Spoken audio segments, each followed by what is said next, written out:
India में 30 to 40,000 का जो प्राइस सेगमेंट है वो काफ़ी क्लस्टर्ड है और काफ़ी फेमस है, क्योंकि इस प्राइस ब्रैकेट पे आपको फ्लैगशिप फीचर्स मिल जाते हैं but at a very reasonable cost. iQOO ने रिसेंटली लॉन्च किया था iQOO Neo 9 Pro और इसका डायरेक्ट कंपटीशन होता है OnePlus 12R के साथ, जो जैन 2024 में रिसेंटली लॉन्च हुआ है।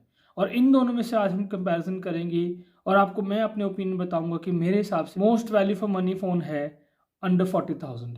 Hello friends, this is Sushank Singla from techy Singla. अगर आपको मेरी वीडियो पसंद आती है तो प्लीज़ लाइक कीजिए, शेयर कीजिए and subscribe to the channel. Without wasting any time, let's get started with the video. सबसे पहले बात करते हैं दोनों की डिस्प्ले की और बिल्ड क्वालिटी की। मैं आपको बताना चाहूँगा इन दोनों में आप 6.78 इंचज़ की 1.5 के रेजोल्यूशन की एक LTPO पैनल मिलती है, जिसमें आपको iQOO के अंदर 144 हर्ट्ज़ की रिफ्रेश रेट मिलती है। चाहे वो सिर्फ गेमिंग के टाइम है but still a big number iQOO के पास है, उनको एक एडवांटेज है। इस OnePlus 12R में आपको 120 हर्ट्ज़ रिफ्रेश रेट मिलती है।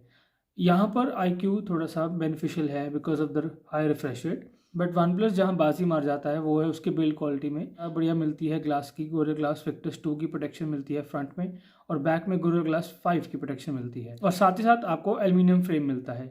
Neo 9 Pro में प्लास्टिक फ्रेमिंग मिलती है और आपको स्कॉच सेंसेशन की प्रोटेक्शन मिलती है। सो मुझे लगता है कि डिस्प्ले में नंबर सेम है, पर अगर आप डिस्प्ले और बिल्ड क्वालिटी में अगर आप ओवरऑल देखें तो I would say OnePlus has an edge. Second बात करते हैं दोनों के कैमराज में। सबसे पहले बात करते हैं iQOO के कैमरा के स्पेसिफिकेशंस की। इसमें आपको पीछे दो कैमराज मिलते हैं। आपको प्राइमरी लेंस मिलता है 50 मेगापिक्सल का Sony IMX 920 सेंसर। ये सेम सेंसर आपको Vivo X100 में मिलता है। और सेकंड कैमरा आपको मिलता है 8 मेगापिक्सल का अल्ट्रा वाइड। फ्रंट में आपको 16 मेगापिक्सल की सेल्फी शूटर मिलता है। रेयर से आप 4K 60 FPS में शूट कर सकते हैं, और अगर आपको 8K करना है तो आप 30 FPS पे कर सकते हैं।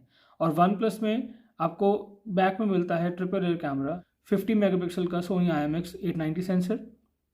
सेकंड आपको मिलता है 8 मेगापिक्सल का अल्ट्रा वाइड, और थर्ड आपको मिलता है 2 मेगापिक्सल का मैक्रो सेंसर, और आपको फ्रंट में मिलता है 16 मेगापिक्सल की सेल्फी शूटर। सो ओवरऑल देखा जाए तो आई पर्सनल थिंक कि आपको iQOO में आपको बेटर कैमरा परफॉर्मेंस मिलेगी as compare to 12R। Third बात करते हैं इसकी बैटरी साइज़ की। आपको iQOO में मिलती है 5160 mAh की एक डिसेंट साइज बैटरी, 1.5 दिन का बैटरी बैकअप आराम से दे पाएगी। साथ ही साथ आपको OnePlus 12R में मिलती है 5500 mAh की डिसेंट साइज बैटरी, वो भी आपका आराम से 1 से 1.5 दिन का बैटरी बैकअप आपको दे देगी। जहाँ iQOO बैटरी mAh में पीछे रह जाता है, वो कवर अप कर लेता है बैटरी चार्जिंग स्पीड में। इसमें आपको 120 वाट्स का एक सुपर फास्ट चार्जर मिलता है इन द बॉक्स, और आपको OnePlus 12R में मिलता है 100 वाट्स का। दोनों ही फ़ोन्स में आपको वायरलेस चार्जिंग का सपोर्ट नहीं मिलता। अब बात करते हैं इनकी प्रोसेसर की। इन दोनों फ़ोन्स में आपको Snapdragon 8 Gen 2 का लास्ट ईयर का फ्लैगशिप प्रोसेसर मिलता है, सो आपको परफॉर्मेंस में ज़्यादा डिफरेंस नहीं मिलेगा। हाँ, एक चीज़ का मैं आपको ज़रूर बताऊंगा कि OnePlus 12R में आपको सारे वेरिएंट्स में 3.1 UFS स्टोरेज मिलता है। 8256 वेरिएंट है iQOO का, उसमें आपको 4.0 स्टोरेज मिलता है। सो उसके कारण आपकी परफॉर्मेंस में आपको एनहांसमेंट मिलेगा iQOO में, और क्लियर एडवांटेज उसको मिलेगा विद द परफॉर्मेंस। अब बात करते हैं इसके सॉफ्टवेयर की। iQOO में आपको मिलता है FunTouch 14 जो Android 14 पे बेस्ड है, और आपको OnePlus की तरह इसमें भी 3 साल के सॉफ्टवेयर अपडेट्स मिलेंगे और 4 साल के सिक्योरिटी अपडेट्स मिलेंगे। बट जहाँ पर OnePlus को एक क्लियर एडवांटेज मिलता है वो है उसके सॉफ्टवेयर में। इसमें आपको मिलता है Oxygen 14 OS based on Android 14। इसमें आपको मिलते हैं 3 साल के सॉफ्टवेयर अपडेट्स और 4 साल के सिक्योरिटी पैचेस। लेकिन मैं ये चीज़ ज़रूर क्लियर करना चाहूँगा कि OnePlus has a clear advantage with the software, because OnePlus का जो Oxygen OS काफ़ी पॉलिश्ड है और आपको काफ़ी अच्छा एक्सपीरियंस मिलता है। आपको कोई एड्स नहीं मिलते, कोई ब्लोटवेयर नहीं मिलते। बट iQOO Neo 9 में आपको थोड़े बहुत ब्लोटवेयर मिलते हैं, और ओवरऑल जो है देखा जाए तो उसका OS इतना पॉलिश नहीं लगता है as compare to OnePlus 12R। अगर आप कंपेयर कर रहे हैं तो आपको डेफिनेटली OnePlus 12R में बेटर परफॉर्मेंस मिलेगी सॉफ्टवेयर वाइज। कुछ फीचर्स मैं आपको बताना चाहूँगा जो OnePlus में है, जैसे फॉर एग्जांपल NFC मिलता है, लेकिन आपको iQOO NFC नहीं मिलता है। आई थिंक इस प्राइस सेगमेंट में आप NFC देना चाहिए था। अब बात करते हैं इन दोनों के वेरिएंट्स में। आपको iQOO Neo 9 में मिलते हैं 3 वेरिएंट्स। पहला है आपका 8GB रैम 128GB, जिसमें आपको 3.1 स्टोरेज मिलता है UFS, और सेकेंड वेरिएंट है 8 GB रैम 256 GB स्टोरेज, इसमें आपको 4.0 स्टोरेज मिलता है।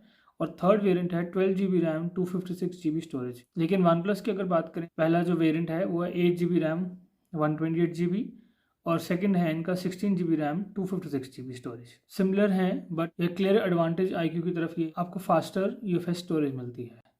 एक छोटा डिफरेंस और है जो स्पेसिफाई करना चाहूँगा, आपको OnePlus 12R में IP64 की रेटिंग मिलती है और आपको Neo 9 में IP54 की रेटिंग मिलती है। थोड़ा बहुत आपको पानी और डस्ट से प्रोटेक्शन मिल जाएगी। दोनों फ़ोन में आपको परफॉर्मेंस को स्मूथ रखने के लिए, परफॉर्मेंस को मेंटेन रखने के लिए वेपर कूलिंग सिस्टम मिलता है, जो दोनों की परफॉर्मेंस में आपको डिप नहीं आने अगर आप गेमिंग करते हैं या कोई हैवी टास्क कर सकते हैं, because the processor is very capable और आप दोनों में बहुत अच्छी गेमिंग कर सकते हैं। अब एंड में मैं आपको अपने ओपिनियन देना चाहूँगा कि मेरे हिसाब से कौन सा phone value for money phone है। कंपैरिजन करें तो आपको कुछ सेगमेंट्स में iQOO बेटर लगेगा, कुछ सेगमेंट्स में आपको OnePlus 12R बेटर लगेगा। iQOO में आपको परफॉर्मेंस बेटर मिलेगी, कैमरास बेटर मिलेंगे, चार्जिंग स्पीड बेटर मिलेगी। वहीं OnePlus में आपको बिल्ड क्वालिटी बेटर मिलेगी, एक ब्रांड वैल्यू ज़्यादा बेटर मिलेगी, आपको सॉफ्टवेयर एक्सपीरियंस बेटर मिलेगा। सो अगर आप ओवरऑल देखा जाए, अगर आप प्राइस टू परफॉर्मेंस रेशियो में करें तो I think still being the more expensive phone, I would choose OnePlus 12R over iQOO Neo 9 Pro for the simple reason because brand value बहुत मैटर करती है, परफॉर्मेंस बहुत मैटर करती है और आप जो डे टू डे आपको यूजेज है फ़ोन का, सॉफ्टवेयर आपको बहुत मैटर करता है। यह स्क्रीन में कोई डिफरेंस नहीं है, बट ओवरऑल अगर आप देखें एक लॉन्ग टर्म के लिए अगर आप बात करें तो आई डेफिनेटली थिंक कि OnePlus 12R is a better buy than Neo 9 Pro। आपका क्या ओपिनियन है, प्लीज़ मुझे कमेंट सेक्शन में ज़रूर बताइए। अगर आपको मेरी वीडियो पसंद आई तो प्लीज़ लाइक कीजिए, शेयर कीजिए और सब्सक्राइब कीजिए और आपको मैं मिलता हूँ नेक्स्ट वीडियो में। Till then take care.